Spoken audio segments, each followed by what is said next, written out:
This episode includes descriptions of psychological manipulation and sexual abuse. Listener discretion is advised. This is Relationscapes. I'm Blair Hodges.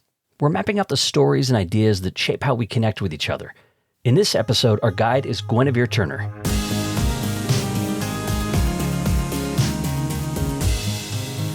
I think beyond the disappointment, because I was really looking forward to going to Venus and living there, there was just anxiety and fear because the adults all said something was going to happen and it didn't. This isn't going to be pretty, whatever it is.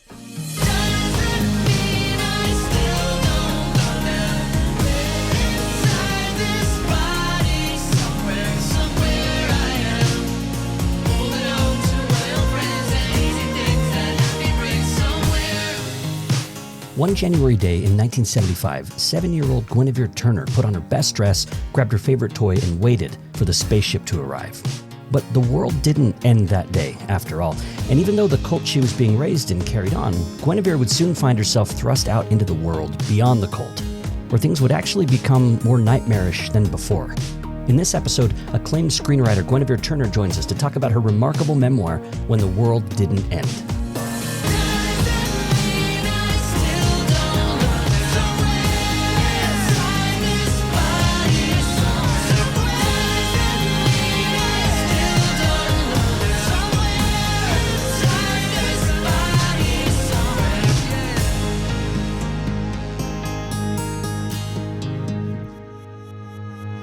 Guinevere Turner, welcome to Relationscapes. Hi, Blair. Thanks for having me. At the start of your book, there's an author's note, and you let us know in that note that you wrote the book from the perspective of your 6-year-old self, kind of up to your 18-year-old self. One of the most striking things about your memoir is how well you're able to tap into earlier eras of yourself. You're writing from that perspective, and so I wanted you to tell us about the decision to write from there instead of writing retrospectively from your present-day perspective with all of the knowledge you've gained since then. We get to experience you learning things as the book goes. So how did you decide to frame it that way? Well, I decided to frame it that way after a lot of thinking and reading other memoirs and considering the specific challenges of my story, which is that the family that I grew up in, a cult, are still alive and well, predominantly. And I know because I wrote this piece for The New Yorker that is also on the same subject, that when the fact checker at The New Yorker called their lawyer, they said, that's ridiculous. How can she remember any of this? She was just a kid. And so for one, I thought it would be a good idea to write from the perspective of being a kid because in some ways it's ironclad. If I'm saying this is how I remember it, I'm not saying it's science. I'm not saying it's journalism. I'm saying this is what it felt like for me. You can't call it into question. I'm not saying this is the absolute truth. I'm saying this is my experience. Also, then when I read many, many memoirs, many of which are good and come from the perspective of, the adult hindsight, I personally just stylistically don't like the if I only knew now what I know then, or but things were about to get so much worse, or any of that. It's just it kind of takes you out of it, and I think it kind of sort of lowers the art profile of a book if you don't make a very conscious choice of a POV.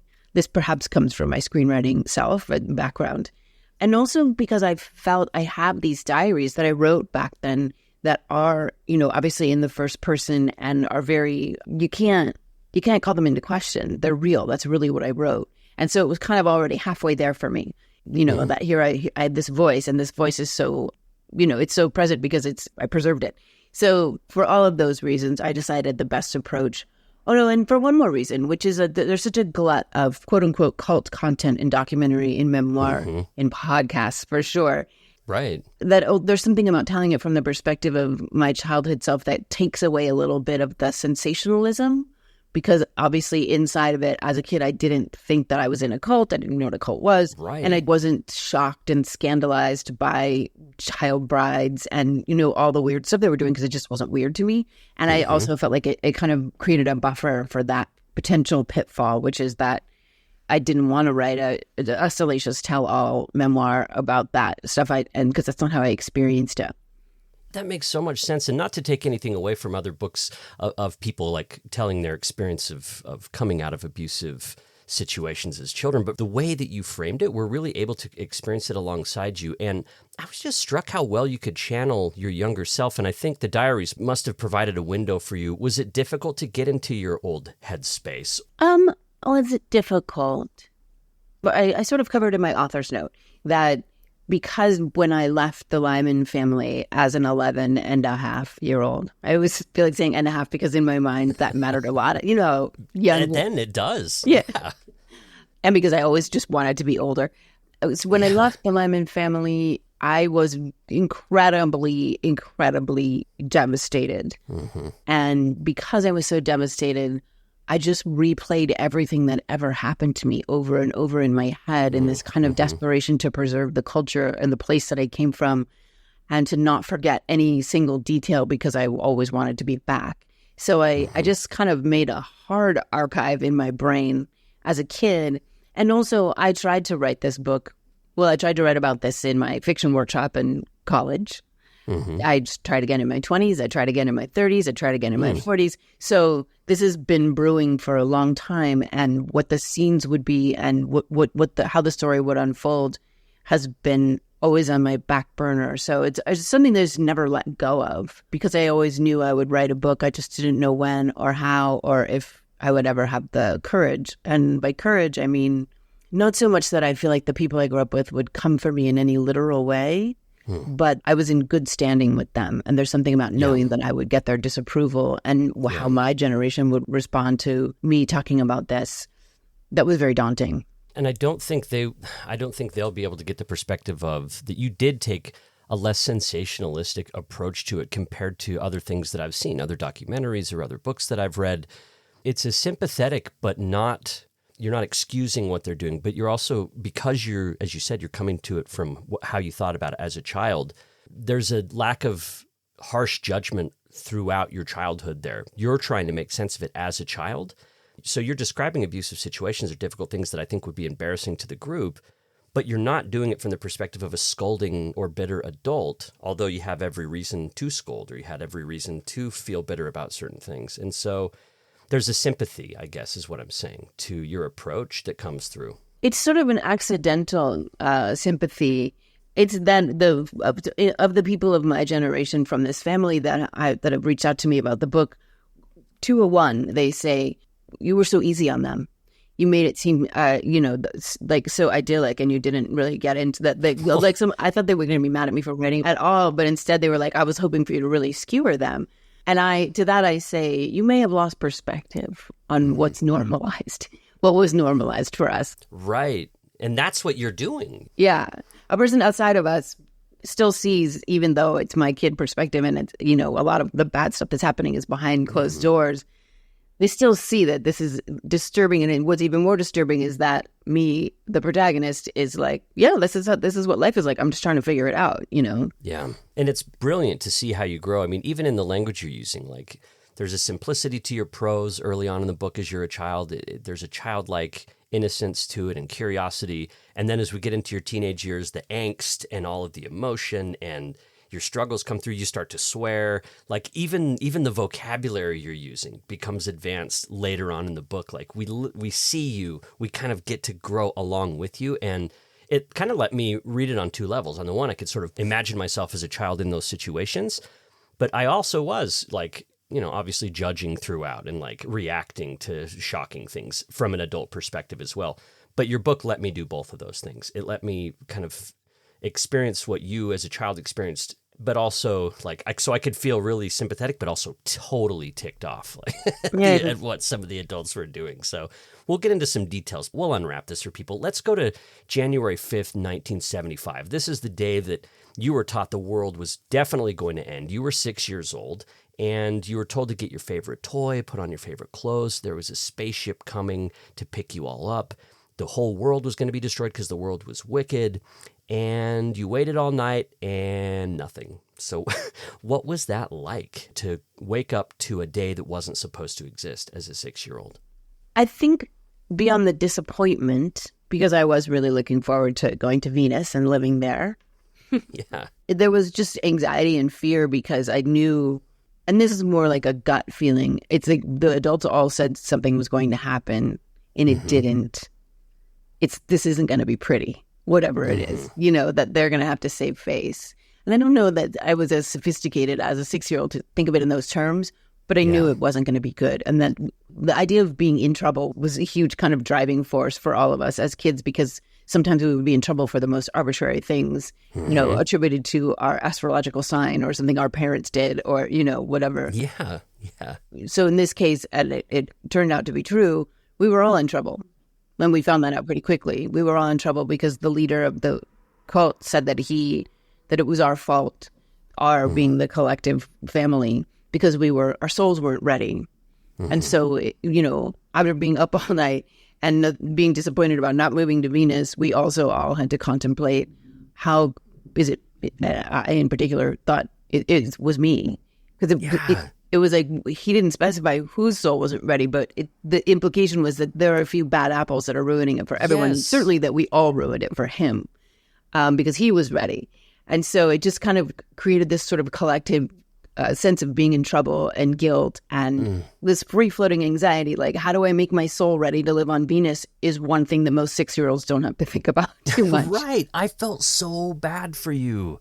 I did, because you internalized so much and you carried these burdens of guilt that were entirely out of proportion to who you actually were as a person. And there was no real substance to it. It was sort of like you said, it was very ethereal. It was like maybe an astrological sign thing, or maybe you were too defiant, or the leader of the cult had built this whole cosmology around the purpose of life was for you to come here and learn lessons, and to like, you probably had lived multiple times and were like, hadn't learned your lesson yet. And so you had this idea of constantly failing, and that your life itself was again risking being a failure again.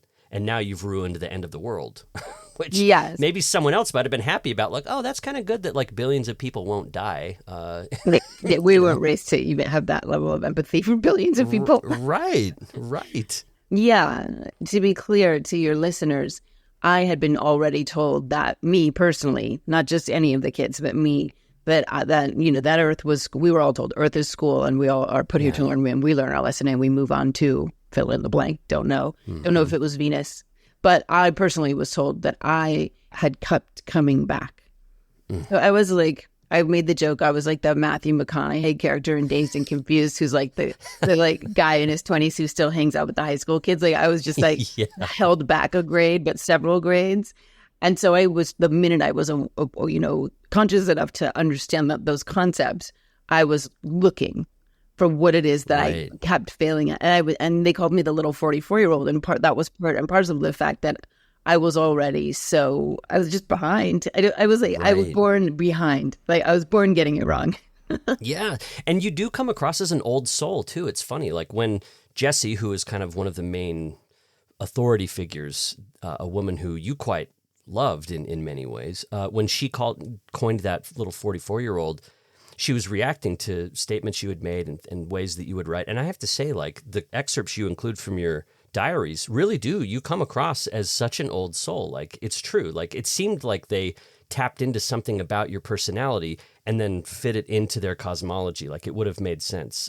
Some kids do just kind of seem ahead of the other kids, or they're having thoughts that you wouldn't expect that kid to have. You seem like that kind of kid. Yeah, and that's what's confusing about it. I was like, I do feel different from other kids. I do feel kind of more serious and more studious and more like, it's chicken egg, I guess, really. But I definitely moved right into the 44-year-old identity. It's funny because there's a website called Goodreads where just lay people can read your book and write reviews and, rate it and stuff. And it's very different from films, which is what I usually do, where you get a review from a critic, you get a bunch of reviews from a critic. This is just hundreds of people giving their opinion on my book, which is good and bad, hard to look away.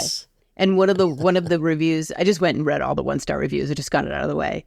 And one of the reviews said, I feel like I'm just listening to the ramblings of a 9-year-old with a really good vocabulary.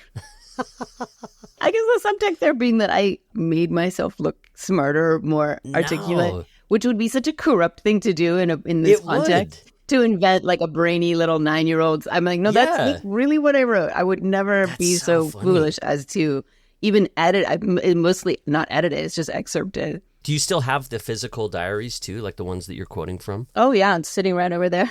Yeah, so there you go. I mean, I quite enjoyed living in that headspace with you. You really took me to that age. And, okay, so when you don't go to Venus, later on you asked your mom what she was thinking, because now okay, actually Venus isn't even habitable. Like, even if you could have gotten there, you all would have immediately died. Like, you can't survive there. And you asked her about this years later, and the only thing she could give you was, it's complicated. Like, she couldn't really go into it. So people might wonder how your own mom came to join this cult, which obviously got you into it as well. My mother was 18 and pregnant with me in the fall of 67. And she was going to college in Boston. And the Lyman family, which is the name of the cult that I grew up in, had a magazine called The Avatar that they passed out. It was like a free magazine on the streets, newsletter kind of vibe. And she started reading it, and then she started working for the magazine. And then she realized that she was pregnant and that she could not go home. It would not be okay with her family. And I think that tipped the scales into her just living with the family. I think out of necessity, but also like everybody needs to be forgiving and think about 1969 and choices that any 19-year-old made. And you were either counterculture or you were the man. Mm-hmm. And, in an effort to be empathetic toward her choices, I often think to myself, if I was 19, pregnant or not, I probably would have done something very alternative rather than just, live the straight life, Yeah, and so she gets into this, and you talk about how the idea of family with the Lyman family was different. How was family defined? These are your formative years, and your mom brings you into this place. And this was not the typical nuclear household at all. What was family like for the Lyman family? Well, almost all of us kids weren't with our biological parents. Like, no, they had compounds around the country, and we would move among them willy-nilly, really. And so by the time I was 3 or 4, I was separated from my mom. My mom worked on Wall Street. I know that sounds very incongruous, but she did. A lot of people led double lives like that. They worked one job and pretended to be just normies, and then came home to listen. That like funded the group, right? Yeah, definitely. That was partially what funded the group, was people's incomes. And so what family meant was everyone, all 160 of us, and discipline, authority, etc., coming from anyone if you're a kid. And, big group meals every night. A lot of, amazingly, even though it was the 70s, just such a tight-knit network of information and gossip and, edicts that would come down, I guess, all from the phone. And when your family is also your only authority figures and are also your only source of education, it gets very murky very quickly. There are no boundaries, Yeah, you don't have an external world to really compare it against. So like when my kids started going to school, they're introduced to other authority figures that are very contextualized. There's teachers at school, there's other kids that they didn't grow up with, and they're able to sort of get different perspectives, and like they can bring that home and say, oh, my home's like this, school's like this. You didn't really get that early on, really. I mean, your world was just bound into those people. That family was your world. And the teachings about the external world were that it was wicked and shameful and to be avoided. Soulless. So, yeah, and I mean, this is kind of what these high control groups do, right? Is disconnect people from outside, disconnect people from the ability to triangulate and maybe get a sense of their own identity compared to the group. Your identity really seemed subsumed by the group. And as you said, your mom was distant from you.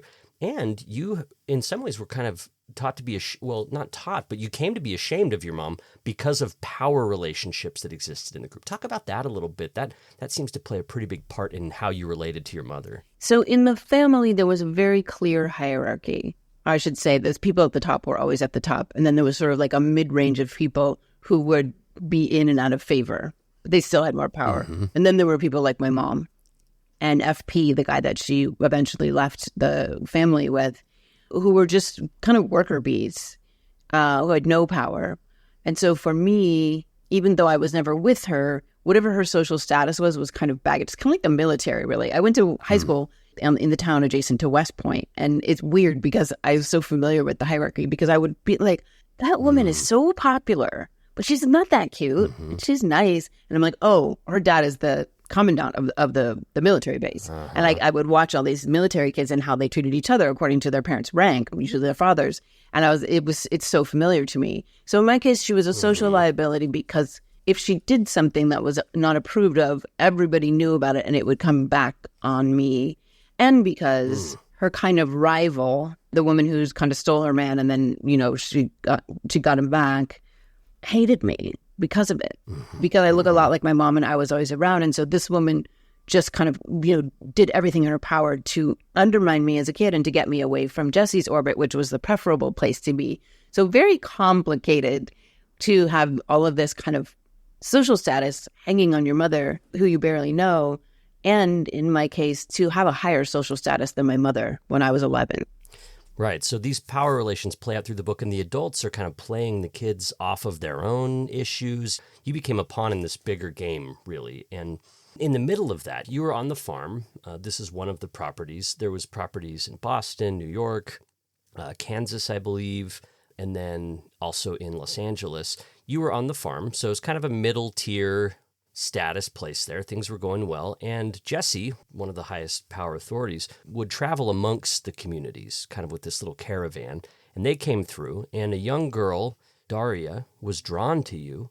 And you talk about how this is how you got pulled into the higher orbit, was this young girl took a shine to you. And so suddenly you found yourself leaving the farm, which it seemed like you quite loved.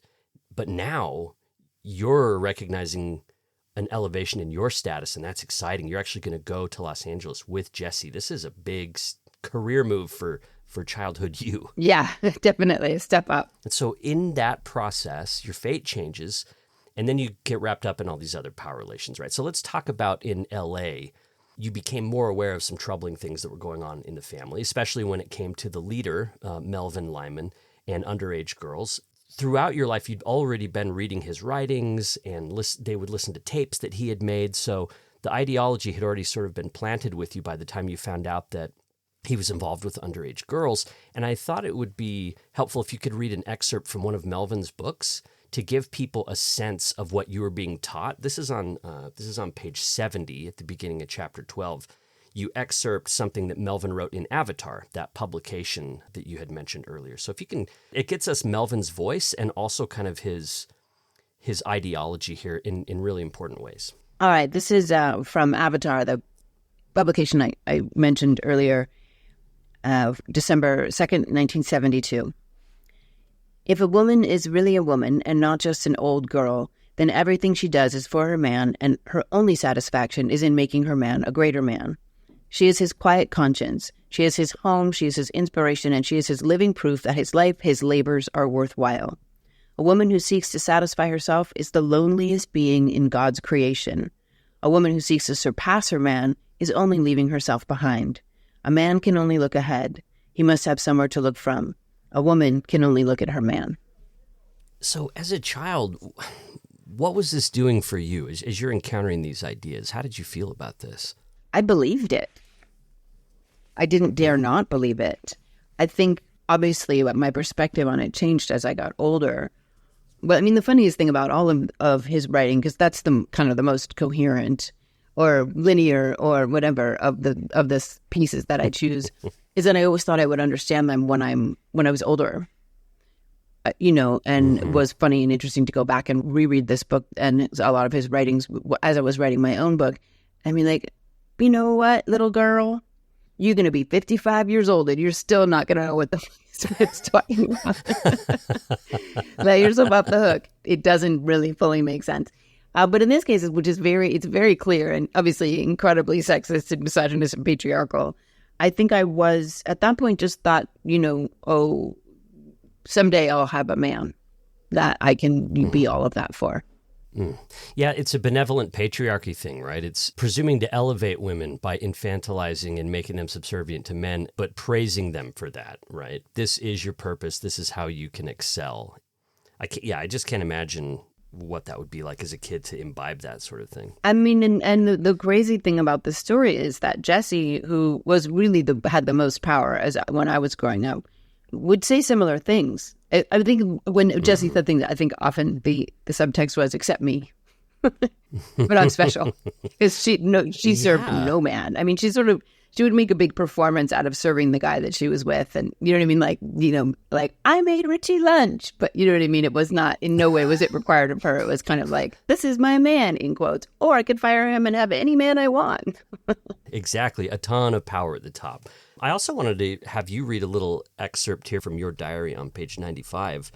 This will give people a sense of your young voice. And again, as we talked about, you're an old soul. You're an 11-year-old in this. This is in April of the year 4. Yes. And the year 4, because that was 4 years after the world didn't end. April 10, 04, which was actually 1979.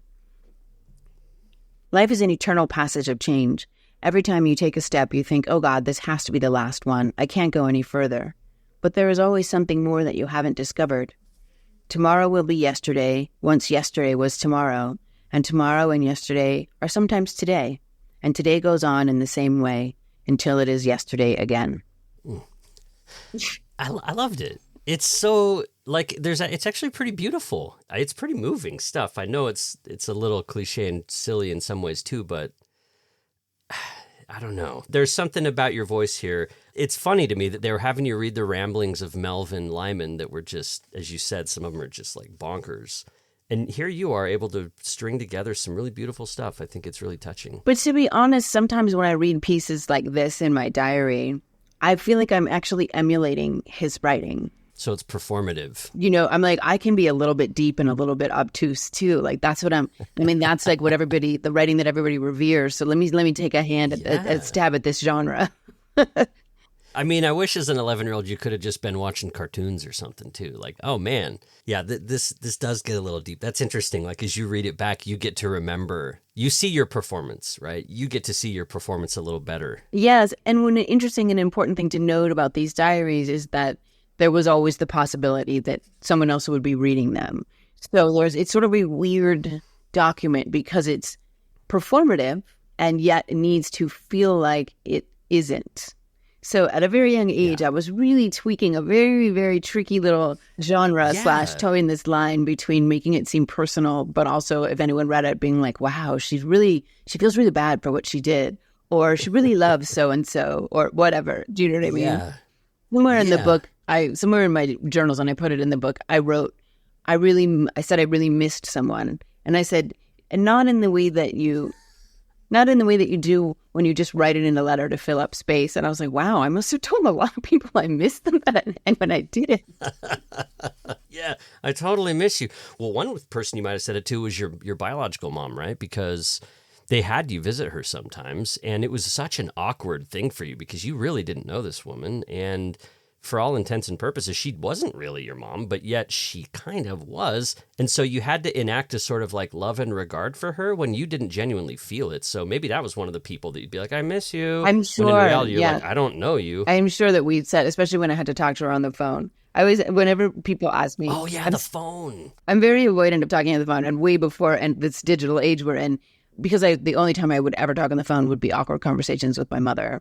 When I was a kid, where we had no shared experience. No. And so it would just be like, hi, what'd you do today? I miss you. We had it was really tense.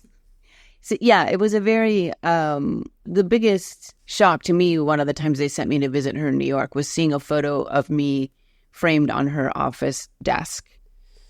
At work, yeah. At her job. And how it never occurred to me that she was openly lying about her real life to her coworkers, and which was most of her life. It was a Wall Street job. She worked insane hours, and I just thought it was one of my first reckonings with the fact that we were raised to believe that truth was the ultimate. It was just essential to living, a real life, a connected life, the right kind of life, and yet they were lying all around us to the outside world. Right. So, this is so important. Do as I say, not as I do.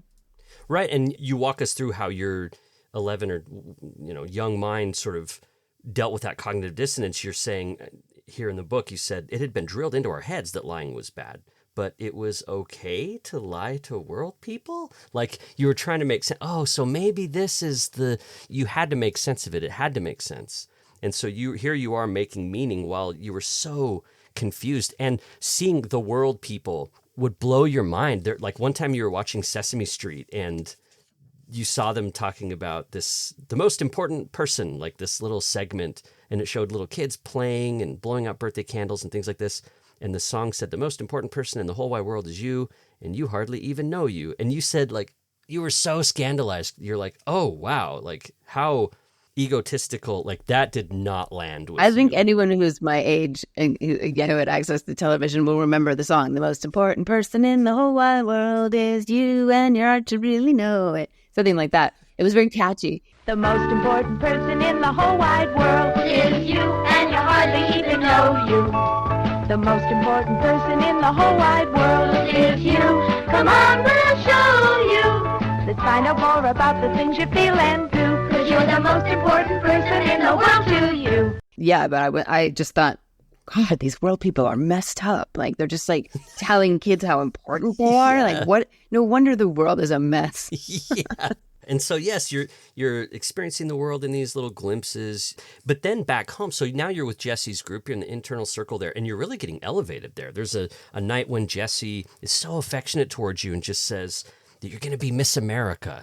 She's really praising you and saying that you're beautiful and that you'll be Miss America. And it became like a real thing. It wasn't like a thing you might say to play with a kid. It seemed like you kind of got it into your head that was an actual possibility. It seemed like. And they meant it. Would. They meant it. They were just waiting for me to be old enough. Yeah. And that ticked off Delia. This was the other woman who was really jealous of you. And as you said, there was some things between your mom and a partner that they had both had and infidelity that was happening. And so Delia wants you out, basically. She's going to do everything she can to get you out of this inner circle. Well, and Delia was really, she was Jesse's kind of right-hand woman slash lady in waiting in the way that I was Daria's, Jesse's daughter. You know, we were sort of the lesser beings who were invited to be in this orbit. And I think she also just didn't want any more lowly people to be elevated and be standing next to her. Just like, get out of here. I'm the success story. It's a scarcity mindset, it sounds like, too. If her story is that she was an elevated lower person, then you would be a direct threat to that. Like, you might displace her. This is how power relations and this is how family relationships seemed to work within this family. And I think people who didn't grow up in a cult or people who grew up sort of in a dysfunctional family will actually relate a lot to some of the dynamics that you describe here. The way that adults can play kids off of each other. Parents do this sometimes in their own power struggles. And so seeing her from this scarcity mindset, seeing you as a threat, a child as a threat, and treating you so poorly. Some of the things she did to you, I'm telling you, I would get so mad reading your book. And what was powerful was you weren't connecting the dots about it. You weren't saying, look how abusive this was. Look how messed up this was. Or saying, like, this is how it affected my life today. Or I still have a trouble maintaining intimacy or whatever. You don't get into that. You just tell us from your kid perspective, and you let us as the reader have to process it. And I think that was a really powerful authorial choice on your part, because I'm just hearing you say it and then I have to process it. You're not doing that work for me. I feel like a part of the reason I chose to tell the story this way also is that I just didn't want sympathy, and I didn't want to feel self-indulgent, or for the reader to feel that it was self-indulgent, poor me. And I feel like letting the reader fill in the blanks. I'm like this as a screenwriter too. Letting the absorber of the art to fill in the blanks has more power in a way, because you're bringing, I'm sure, a lot of what you personally brought and how you would feel. Yeah, exactly. I think there's catharsis in hearing you talk about what it was like. So I think people that have experienced abusive situations can find catharsis here. And it's not a self-help book. You're not giving advice about how people can reckon with their violence in their past. You're just bearing witness to it. And sometimes bearing witness and telling the story is enough. I think that is the power of film, because otherwise it gets preachy. I think it gets a lot more dated. It probably can reach fewer people overall because you're not giving space. This is actually where Melvin Lyman was kind of brilliant, I think. Like, his opaqueness and sort of throwing all these ideas out gave people the ability to fill some of it in, even though he was so high controlling. I think that's how stories work best, I think. Yeah, it's interesting. It really is. I have had an incredible response from survivors of all kinds, and that has been gratifying. And then from a category of response, too, is from friendly acquaintances, people I know who've read the book, writing me like, I had to put it down because I was sobbing too hard. And I'm thinking to myself, on the one hand, that means I wrote it effectively. On the other hand, am I out here writing books to make acquaintances sob? Yeah. What did you think about that then? Like, if people are reacting to that, what would you say to your friend? To be like, oh, you're crying. Oh, sorry about that. Or, I say sorry. I make the joke that I wanted to call the book Trigger Warning. Yeah. But my editor wasn't having it. Yeah. And I think that the sneaky thing about my book is that you're kind of braced in the first half for what horrible thing is going to happen in this cult. And a lot of emotionally devastating things happen, but they're just emotionally devastating things that are, they're not physical, and they're not like what we associate with what the salacious details of a cult would be. But then my life gets so much worse, and it is full of abuse and violence, and at the hands of, ostensibly a nuclear shaped family. And that's exactly where we're going. This is like the second family model that you lived in was more the traditional, seemingly nuclear family. So you're going to get kicked out. You are going to get kicked out of the family. And this is because your mom decides to leave. And you tell the story of how you found out. And since she decided to leave with her then partner, who is called FP in the book. And by the way, is that what they went by really, or is that a pseudonym? FP was not his name. He's dead. Okay. I just didn't want to look at his name and then say his name in a million interviews and conversations. Okay. And so I just named him FP, which is a personal joke to me because it stands for f***ing psycho. Oh, okay. Okay. And as people will find out, it's also it's kind of on the nose, actually. As a writer, I'm surprised. I have days and days of workshopping to come up with initials that would amuse me. But now it's kind of great because also in my family, his name comes up because he's the father of two of my siblings. And so now everyone calls him FP. So now in my life, I don't have to hear his name ever again. It was a particularly effective little decision that I made. Okay, so you're called up to the big house. You know you're in trouble. They tell you there that you have to go, and because your mom is leaving. And so now they say, if you don't have a biological parent here, we can't keep you here. You can choose to come back. They left the door open in a way. And then, so you're being sent to live with a mother who you didn't really know, and you were actually kind of ashamed of. And this is where you introduce us to FP. She was your mom's partner, and they left the group together. Here you are in this nuclear family. And this, as you said, is where the real abuse begins. When you get into this seemingly more normal family, things actually got a lot worse for you. Not only are you beginning to be abused at home, but you're also expected to just jump right into public school as well. This must have been an overwhelming transition for you. Talk a little bit about what it was like to be in this new family structure and to be thrown into the, quote, world, which you had always been taught to have contempt for. Well, I immediately, and I mean like the night of the day that I was dropped off out into the world and with my mom, I immediately wanted to go back. And I knew it. And everything that was happening to me, I was saying, it doesn't really matter. I'm leaving anyway. Mm-hmm. And then, a couple of months go by and it's finally they've got it all together so I can enroll in a school. And I'm like, I'm just going to go for a couple of weeks, especially once I got to the school because I was such a weirdo. So I was immediately bullied. The girls were really nice to me. The boys were really mean and some of the girls were mean. But also I just looked really different. I acted really different. I didn't know things that were really basic. I didn't know pop music. I didn't know pop culture. My hair was down to my butt in an era in 1979 when everyone's hair was aspirational to Farrah Fawcett. I didn't have any designer jeans. I wore skirts all the time, so culty. And I stood out like a sore thumb, not only because I was the new girl in late October, but and then I was very conflicted because I loved the fact that there was school and it was structured and I was learning things and I was clearly emerged as the kid who would get the best grade, which, brought resentment, but also just attention and sometimes a request to cheat. It was social currency in a way. And also because the home life had already revealed itself to be on a path to hell, was already violent and was moving into some sort of sexual violence. I was just so happy to be at school because I was free. I could pretend that my life wasn't my life and that I'd just focus on learning and making friends. And I was also just kind of being like, world, people seem, some of them are really nice. Like, I don't understand. Like, I don't feel like I'm in a dangerous place when I'm here at school. I feel like I'm in a great place. And, and I was a little too self-possessed to really take the bullying very personally. It was kind of a bummer, but I didn't care if they called me Guinevere, whatever.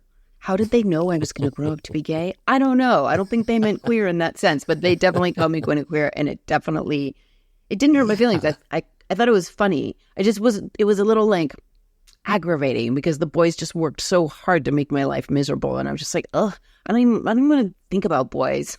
Grew up to be gay. Yeah, we get to see you really find yourself, and you have diaries from this part of your life too, and it's so interesting to see you kind of going back and forth about like, oh, the world people, oof, and then saying stuff like, oh, the world people, and also I feel like the Lyman group sort of tried to poison the well. Like they would say like, oh, you're probably going to become a world person, just as a heads up, you're totally going to do it. And that, of course, motivated you to be like, no, I'm not. Like you were going to hang on to it. But we see you start to let go of the rope, and you say stuff like, well, I'm going to start wearing pants, and I'm going to do this, and, I think it's going to be okay, but I'm definitely going to go back to the family. Like I'm not losing myself. And so we see you justifying to yourself and talking to yourself through your diaries about these changes in your life. And again, this parallels the increasing violence at home. So this is where you're pretty specific about how FP began to sexually assault you.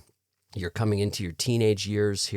What was it like writing about this? Did you know that this was something you wanted to share, or did you have to come to terms with that as you were writing the book? I always knew I wanted to share the abuse and share it in kind of as sort of non-expletive but bald truth as I could, style-wise. I just feel like I don't like narratives about abuse, especially when it's girls, when it's female people at the hands of men. Mm-hmm. I don't like the vague language it feels like a complicity in the power structure and the transgression. Oh.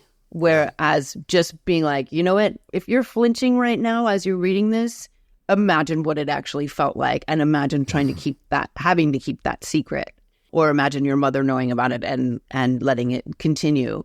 I just felt like an unflinching look at the actual details. People just say sexual abuse, and everyone in their mind is being like, what kind? At what level? What is, and make people think to themselves, like, what's my idea of rape? Like, what's the line? What's worse? This sex act or this sex act, or isn't it all bad? So I feel like there's a power in naming it really specifically and saying, if you don't think this was that bad, then you're wrong. That you can't, again, it's right. Just like just diving into it. So I always knew I wanted to write about it. It was very hard to write, but just because I had to go back there, and just finding the words for it was hard. Do you know what I mean? It's so hard to not make it creepy. It is creepy. When I was writing the proposal for the book, I deliberately made myself write a chapter that it explicitly included abusive moments to see if I could do it. And then because, the editors that I met with, when I eventually chose the editor that I have, to see how they would handle it. Because I was ready to write this book. What I was not ready for was handling someone else's feelings all I needed was an editor. So it was, and so it was hard to write, but I was also like, yeah, I can do that, and I'm still alive. Like, okay, well, that was one of the hardest things, and it's already partially written, and here we are. I mean, the only voice in my head as I'm writing these things, voices in my head as I'm writing those particular things, are my younger brother and sister, because it's their father I'm talking about. I mean, this book is their horrible parents that I'm talking about, one of them being mine. And so that was a reckoning that took, I wrote it, in 2020 probably. They didn't read it till this year, obviously, because I wasn't done yet. And luckily, they're both dealing with it. Did they experience any abuse like that themselves, or? A lot of violence. I guess maybe that's not their story to tell, but I don't think that either of them would mind if I said that he was very violent and controlling with them, but a very different brand of psychopathy, really. Okay. A cousin to it. They didn't have a great experience with him at all growing up, and they had to live with him even more than I did because they actually grew up with him. He passed away in December of 2021. And at first I was like, bummer. kind of wanted this book to be out in the world with him having to deal with it. And then I was like, actually, no. Yeah. Actually, he probably, of everyone that I mentioned in this book that might take issue, he might be the only one who would actually try to sue. So that would just been a hot mess and off topic. Although I think anyone, I've been living with this hope, anyone who would try to sue me for this would know that that would just be really good publicity. Yes, the Barbra Streisand effect is real. So again, so you are clear about what happened to you. I also appreciate it. Again, you're writing from your teenage perspective, so we get to see the internal struggles that you had about, like, in some ways, engaging in some of the sexual abuse or being there for that could forestall physical violence or other types of problems. And you learned and were groomed to sort of participate that way, which could make someone feel guilty or complicit. And you talk about all the mixed feelings that you had. Obviously, you were always disgusted and always hated it. But to see what it does to a young person was really powerful. It's a powerful witness, I think. It certainly shed more light on what that kind of abuse would be like. As a reader, I was appreciative, and it was hard to read, but I was appreciative because it helped me understand even more the kind of things that happen to real people in the world. What's interesting to me is that I don't know what made me so afraid of the foster care system. But I did know that if I went to some kind of authority and talked about the abuse that I was suffering, that I would, worst case scenario, no one would believe me, nothing would happen. Mm-hmm. And then I would live in a household where I had tried to get out, which would have made it exponentially worse. Or I would be put into foster care. And I don't know how I knew this, but I knew that it might be the same thing all over again, but just with new devil, the devil I didn't know, you know? Mm-hmm. And so it's a mystery to me what my decisions were, except that I know that I lived an incredibly compartmentalized life in which I spent my time at school and anywhere but home, not just pretending it wasn't happening, like believing it wasn't happening, like knowing it in my bones, like just put that away, because it's so much more fun to be this version. I also think that the family models that you were living in, you had a comparison. Like, you had your previous family sort of system and structure, which had its own dysfunctions and issues, but it was safer than what you experienced in this apparently nuclear family situation. So I can't imagine that would be a very ringing endorsement of your stereotypical American family life. Now that you had lived that yourself, you're probably looking back at the family and saying, I really do want to get back there. That was better for me. I think one of the things that emerged for me as what I was writing about, aside from just myself and my life, was that the nuclear family can be just as destructive as a cult, and that the average cult is just patriarchy on steroids, especially because FP was really trying to replicate that life, but in microcosm and in the middle of the real world. That it's kind of an indictment of the nuclear family accidentally.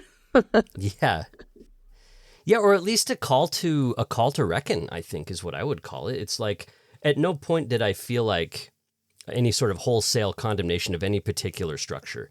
What you were doing was calling attention to the kind of power dynamics and abuses that can play out regardless of the structure, and how they might be different based on what the structure is. So when we're thinking about what family means to someone, even someone like me, who I didn't grow up in a cult, but I could, like you did, I could recognize certain things in what you described, in how adults in my life acted, or some of them acted, or in elements of what your little mom, dad, kid family, how that looked. So I wanted you to read one excerpt before we get to the last part of the interview here on page 242. This is the last paragraph in this chapter, and this is when you finally decide to really leave. FP had physically assaulted you.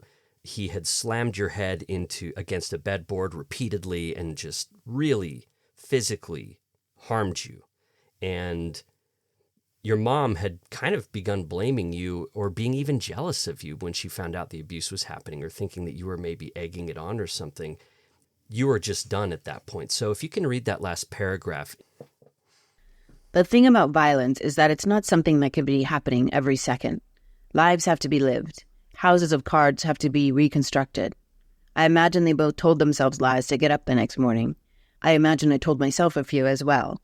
Who will I call to get the homework assignment while I miss school? was an easier question than, what's to become of us? The deep undercurrent of my defiance informed every moment inside the house after that. I knew I'd upset the balance, but I still didn't know how to escape. I want to say there was no more sexual abuse, but that would be a lie. I probably did what I was coerced into doing because, though the violence saved me from sexual abuse, it kept me from school, and school was my only portal to freedom. I had to go to school. A few days later, I was allowed to wear makeup for the first time, to cover up what was left of the bruises. That was pretty good. Yeah, that line, the thing about violence is that it's not something that can be happening every second. Lives have to be lived. I could apply that line to not just violence, but to so many things. I think that applies to grief when you're grieving the loss of a loved one. Like, lives have to be lived. It can even be your joy can be interrupted by the everyday thing. Like, every strong thing we experience, lives still have to be lived. And when it came to violence, I think it was such an important point for you to make, and it really stopped me in my tracks because we're in the violence with you so much. You're describing it in depth, but you're also saying, look, I'm also living a life. Like, there was school, there were friends that I had, there was other stuff. And it just, I just loved that line especially. Very powerful. Thank you. It's a thing that I have thought about a lot, sort of the mundanity of, you know, and it applies too to the family that I grew up in, you know, the cult part of it is that, you know, I was thinking about, I'm doing an adaptation now, a screenplay of this book. And I was like, I kind of just want a 20-minute scene where we're just doing laundry. Well, Better Call Saul does this really well. There are shows that do these slow burn things because streaming, I guess they can like do these sprawling episodes. I love that though. Sitting in the mundane aspects of a life, really, I think this is the power of prestige TV today. That they can do that. And I don't know if you've seen The Bear. They do it a little bit differently. They do all these like jump cuts of just scene. So you see like building, cutting food, do. And it's super rapid, but it's making you think of like all the other stuff that's happening while the story of the bear is happening. So there's different ways, I think, to do it in film. There's the Better Call Saul way, which is like they're going to show him doing something for like 3 minutes, and you're just going to be like, okay, like why are we still here? Or there's the super jump cut. In your book, I think you're able to do it in a paragraph like the one you just read, where you remind us like, okay, step out of the book for a second and recognize that you're getting a snapshot of what was going on here. So there's a lot of power to that. Yeah, I feel like also there's some power, as I think about the cinematic version of this, in if you already know you're in an environment that could erupt in violence at any time, you can imagine that a 5-minute scene watching a bunch of kids do laundry, if you've set it up properly, can feel menacing. Totally. Like any second now, the hammer's going to come down and we're not really sure from where or why. But like these kids are always kind of in danger. And by the way, how exhausting. I kept thinking to myself, what an exhausting life that must be for FP. The amount of control he leveraged and how you and your mom had to walk on eggshells and think of him in so many ways, how just controlling he was. I feel like that would be an exhausting life to live, to try to exercise that level of psychological control over other people. I can't really wrap my head around that. Yeah, I think about that sometimes, and I think about how much he plotted and schemed, and how much what it felt like was like a sociopathic animal. Like, it's just instinct. He's just going on this sort of weird, manipulative person that probably comes from his own messed up childhood. Yeah. And he's not even doing it on a fully conscious level. Like he's surviving too. Yeah. He believed, I think it comes from this place where he just believed that he was right, and he believed that he was doing what the Lyman family would have done, but in microcosm. And his model, because, he was 19 when he joined that family, his model was all powerful men who do whatever they want and women serve them. There's one more family model that you introduce us to in the book that you encountered, and this is a boyfriend that you had in high school. And this is one of the ways you escaped, is you were able to go to this home. His father, Lloyd Spears, he was 65 years old, and they take you in. How did that family contrast with the other family structures that you had encountered so far in your life? That family, Lloyd was divorced, and so their mom lived far away, but it was Lloyd, Brian, my boyfriend, and his brother and sister who were in and out of the house. They didn't really live there. I mean, they were slightly dysfunctional in the sense that, you know, the dad drank a lot and everybody was always fighting with the sister. But mostly my experience was it was just me and Lloyd in the house. And Lloyd was a lovely man. And so suddenly I had this utterly benign, benevolent man who agreed to adopt me and barely asked me any questions and never did again. And it was nothing but lovely to me. And, you know, for me, safe man was almost an oxymoron. Yeah. And so I was just moved and thrilled. And I mean, if I was writing this story and it was fiction, I would say, God, that particular thing where her boyfriend's father just decides to adopt her, it comes a little too easily. Yeah. It didn't really work that hard for that. And I mean, it did because I worked so hard to find something. Yes. And I finally found that. But that was just, I did not know this man. And he agreed to let me come live with them. And then on the spot, when cops came to take me away, he said he was going to adopt me. And then he did. Like, that's just magic fairy tale ending, yes. you know? Yeah. And it's funny to me that the so-called, like, you know, stereotypical broken home, right? This is a divorced man, a little bit dysfunctional with his kids. He maybe has a problem with alcohol, but he ends up being such a safe place for you. And so as we're going through the book and seeing these different families, we have the Lyman family with all its dysfunction and difficulties. You introduce us to some nuance there for all of its real serious problems. But then your nuclear family, quote unquote, that's just not safe for you at all. And then this, what you'd look at as a quote, broken home that becomes such a good place for you and a safe place for you, which to me, again, says don't judge a family by its cover. Like looking at the outside, if we just look at the numbers and what was statistically likely to happen within those family structures, we would not have predicted the experience that you actually had. Your experience shows that different families work differently, and we've got to take each family one at a time to see what it's really like for people.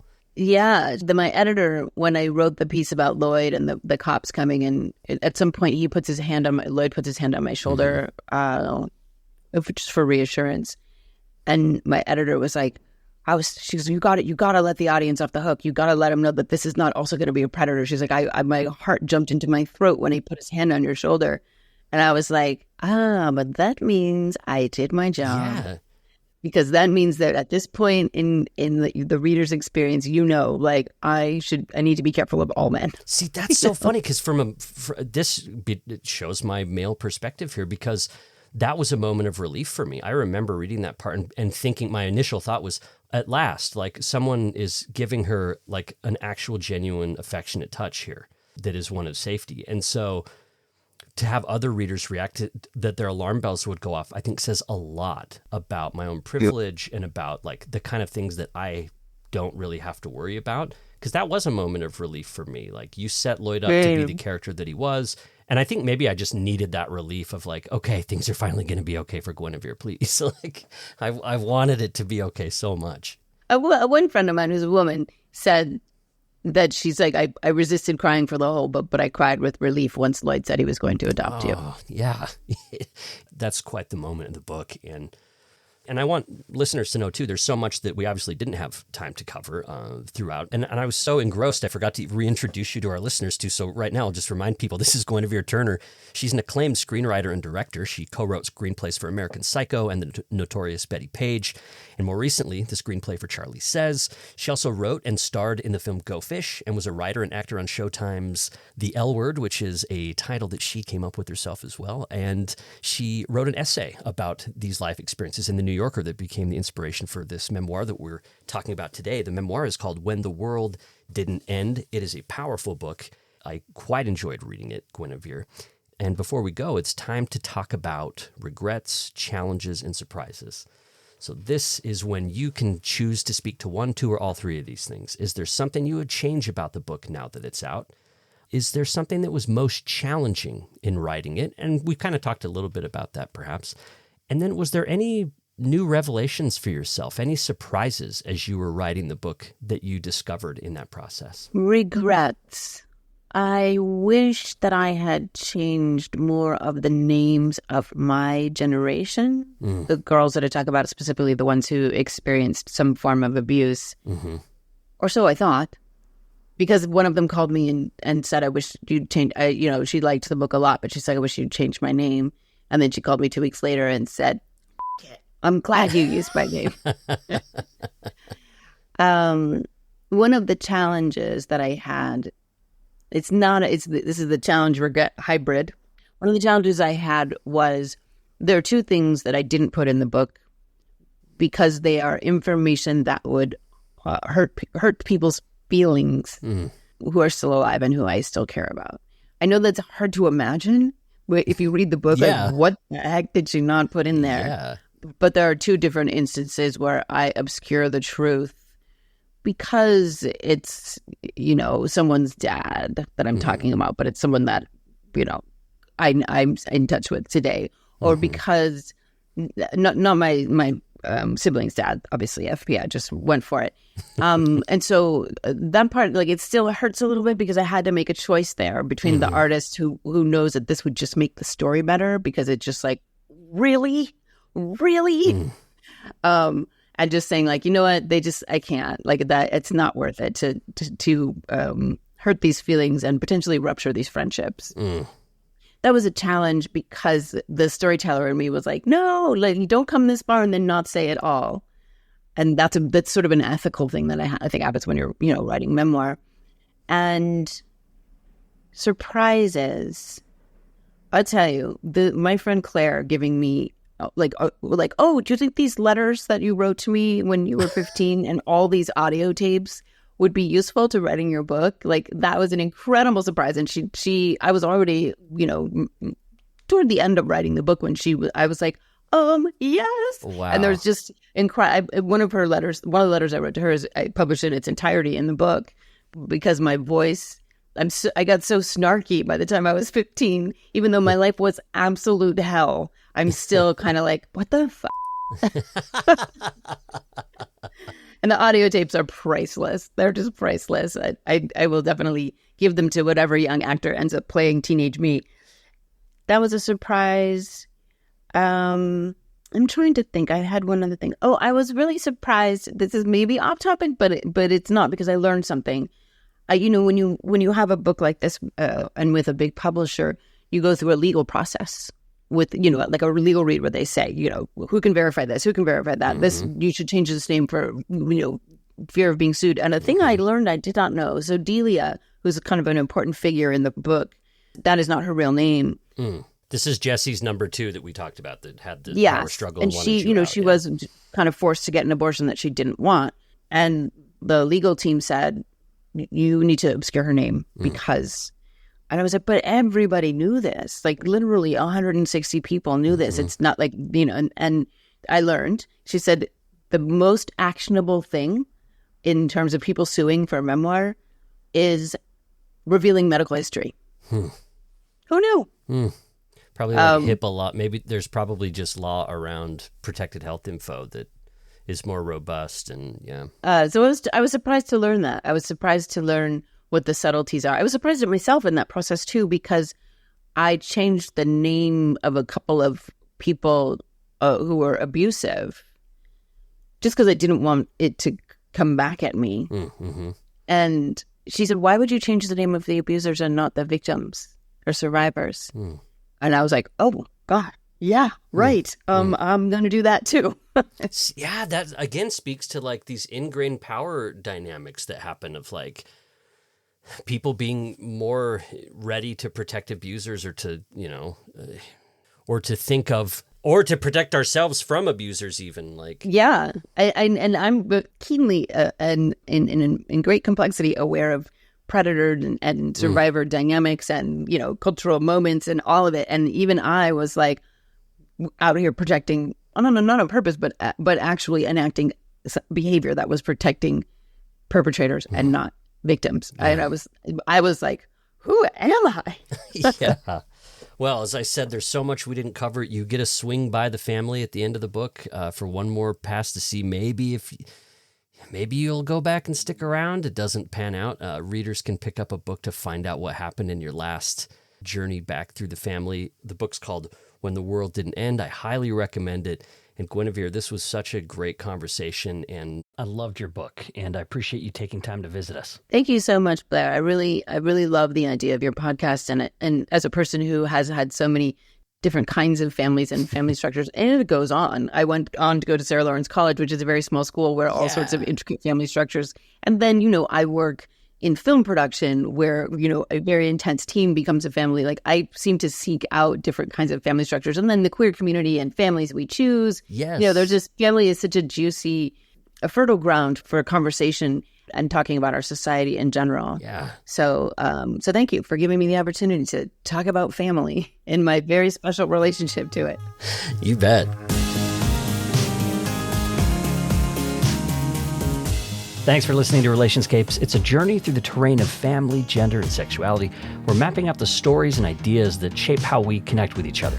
And speaking of connecting with each other, go to Apple Podcasts, leave a review, so that other people might connect with the show. You can also rate the show in Spotify. Would really appreciate that. Any kind of feedback's great. I love hearing from you. Thanks to Mates of State for providing the theme song. It's called Somewhere. You can find that in Apple Music or wherever else you get your music. It's a great new single from them. Relationscapes is part of the Dialogue Podcast Network. I'm Blair Hodges, and I'll see you next time.